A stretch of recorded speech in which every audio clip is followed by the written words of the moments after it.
What's up? It's your boy Doc Carroll. We're over here at the shop. It's Thursday morning and injectors are out. Injector number 3. We got Pedro over there taking something off of it. And so basically they go in order. It's 1, 2, 3 goes right there, 4, 5, 6. You guys can see the difference in color. Look at number 5 compared to the other ones, how dark the other ones are. That's because that's a new one right there. And number 2, this one right here is the one giving issues. This one had also issues with the O-rings. So we went ahead and bought all 6 new. There's no way to get them tested. You gotta pay to do that, but I'm not gonna do that. We're already opened up. I know that's a new one. It don't matter. I bought them all brand new, as well as the valve cover gaskets. So including the valve cover gaskets, all 6 injectors, OEM parts, brand new from the Freightliner dealer with the valve cover gaskets. The bill is $22.90 and 12 cents. We're gonna go take these in as a core. They're about $3.59 plus tax a piece. Bringing in a core. Without the core, it's $3.59 plus tax, and add another $2.65 on there. These are each worth $2.65 like that as a core. So we're gonna get in there and we're gonna get that done. You can see these my engine brake actuated right there and the rocker arm. So that's what it is. We're gonna wait. We're gonna wait for Pedro to go ahead and remove, take off. He's just making sure that all the little screws are on there, because you know where the little wires connect to the injectors. You're gonna box them up for me, and we're gonna go to Freightliner dealer. We're gonna go pick those injectors up and get it done. So that's what it is, fellas. You can see the Terminator right there. Just waiting. So we're gonna get all the injectors put in there. It should be running great after that. More power and everything. Like I said, it was number 2 that was going bad. Number 3 had bad O-rings, and that's what my problem was. So let's get on over to the Freightliner and we're gonna get that shit done. So, but before I go there, I'm gonna do something on my generator because I'm having issues with my pull cord on my generator. Y'all know that I run a generator at night to power my AC unit, so I don't have to idle my truck. And I thought it was a cord, so I changed the pull cord. And what actually was wrong with it was a recoil starter. So I did order a new one. And check this out. I'm gonna go ahead and put the new one on there. I'll let you guys see what it looks like there. All right, I'll catch you guys in the next one. All right, fellas, this is another issue that we were having. So you can see right here, this cord is way down there. So this is my RP5500 cat generator that I use to run my portable AC unit that's inside my truck, so I don't have to idle at night. This thing will run my AC unit or heater, because both my CPAP and my fridge while I'm sleeping at night, doing my 10-hour break or whatever many hours I have. This gives me about 24 straight hours of runtime. It's a 7-gallon system. I'm on paper law, so I don't ever do a whole 10-hour breaks. The most I'll probably do is 7 hours a night. So you know I get 3 nights off one full, so whole 7 gallons. So this cord had broke on me, so I thought this was the problem. I bought a brand new cord. They sell them at Lowe's or Home Depot. It's a universal. Put it on there, and when I pulled it, it stayed out. So what I actually have is the recoiler starter. That's what this thing is called. Let me remove it. I already got it loose. So there it is. So that's what went bad. This thing does not recoil. It doesn't recoil the line back in. This is a replacement part that they sell on Amazon. It's black, you know. And that's basically what it is. This one recoils, you know. Well, you know, basically you guys get the gist. So basically, this piece goes bad, and then this is what happens. Of course, stays out. This is why I was probably having problems starting it, because it wasn't recoiling correctly, so it wasn't giving it enough turns to start it. This generator is from 2019, so it's been through some battles. So we're gonna put this new one on there and see if that solves the problem. But before we finish this, I'm gonna go ahead and get those injectors boxed up and get to a Freightliner dealer and go pick them up. I'll catch you guys in the next one. That's the sound of success. So the problem was the recoil starter cranked right up. And now we got the cord coming out of this side, which is more convenient. Put in all sitting nice and neat. There's 3 of them. You get the other 3 in the box.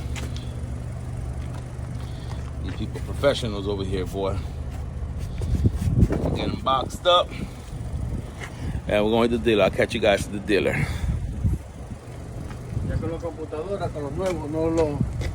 Claro, muchachos. All right, get the cigar. So anyway, guys, this is a Punch Classico Stubby Stogie. I really like these a lot. All right, put this aside, that's for later. All right, so we in the car. We're heading over to the Freightliner dealer now. to go pick up all 6 injectors. Again, fellas, all my injectors were not bad. I only had basically 1 injector that was failing. Number 3, the only issue that number 3 had was the O-rings, and that O-ring probably went bad due to the stress of number 2. So technically, I can just buy 1 injector and buy the O-ring kit. The O-ring kit is $60 at the Freightliner dealer for the 12.7 Detroit. It's $60. You get all the O-rings put on there. And then, so technically, I could have just paid the $359 plus $60 and boom, get that done. And like you guys saw, number 5 is a brand new injector. This is the one that was lighter than all the other ones. I just changed that one in July. But here's the thing, fellas. The job to do this, you saw what has to come out. You know, the whole rock arm, the whole engine brake kit, all that has to come off, and it's labor. It's labor. And this labor, usually mechanics charge anywhere from, $1,000 to $1,200 or maybe more to do this job. You know what I'm saying? It's a job. You know what I'm saying? It's an injector job. So, obviously I bring a lot of work to Marlon, so I got my prices that he gives me. But that's just what it is, man. But the way I see it is, if I already got the valve cover opened up and we pulled all of them out to check it, why would I put them back in there? Like, obviously, if I was on the side of the road and it was a pinch, obviously I'm not gonna buy all the brand new injectors to do it on the side of the road, because you know how shit expensive is when you're on the road. But I'm home, my mechanic shop, my mechanic that I trust, and he recommended I change all of them, and I was gonna want to do that anyway, because the truth is that sometimes it's better to spend a little bit of money and just get shit done right, so you don't got, because when you gotta do shit twice. So let's say I go ahead and just change injector number 2. Let's say I go in and change injector number 2, and then just do all the O-rings, put it all back together. I go out there, and remember, I did number 5 back in July. So let's say I just go ahead and do number 2, put the O-ring kit, and then what's gonna happen? Then let's say number 3 ends up going bad, or number 4. Now I gotta do the job again. But I'm putting them all brand new OEM parts now. Then they're all new. Now obviously shit can come defective. You never know. But the way I just feel like I'm already in there, we're gonna get them shits done new. So we're also gonna get those exhaust couplings. They're like a blue rubber that's about that long. There's 2 of them on the Detroits. We're gonna get those also brand new. We're gonna change those out on the truck. I've been wanting to change those out, so I'm gonna get those as well. And the valve cover gaskets. Now they haven't removed the bottom part of the valve cover gasket, because like I said, I just put these valve cover gaskets on there back in March of last year, and the top one is still good. They told me I don't have to buy it, but they recommend buying it. We took the valve cover off, so I just bought them. I bought the upper and the lower one. Again, it wasn't necessary to change the lower one because they haven't removed it, but it is leaking from a corner. And these Detroit engine and cat engines, they're notorious for leaking oil and stuff like that from the valve cover gasket. So mine is leaking from the driver rear corner side, the bottom seal. And it's actually not the gasket that's leaking, it's one of the screws that screws down the valve cover. It's probably a little bit stripped, so it's probably not tightening correctly, and it's leaking. It's not a big leak, but it's getting very moist, so you can see oil gets out through there, like very little bit. But with time, it just piles up there. So we're gonna go ahead and change the top and the bottom one. We're gonna just get them put new. We're gonna get the injectors new, and that's what it is. All right, so let me get to the Freightliner dealer, and I'll catch you guys. All right, fellas, here we go. We got 246 Detroit, the reman. These are old engines, so most of these parts are gonna be reman, but it's an OEM from Detroit part. All 6 brand new fuel injectors, stacks of 2s. We got these brand new as well, and the clamps. We're gonna change those out. That's for the exhaust by the turbo side.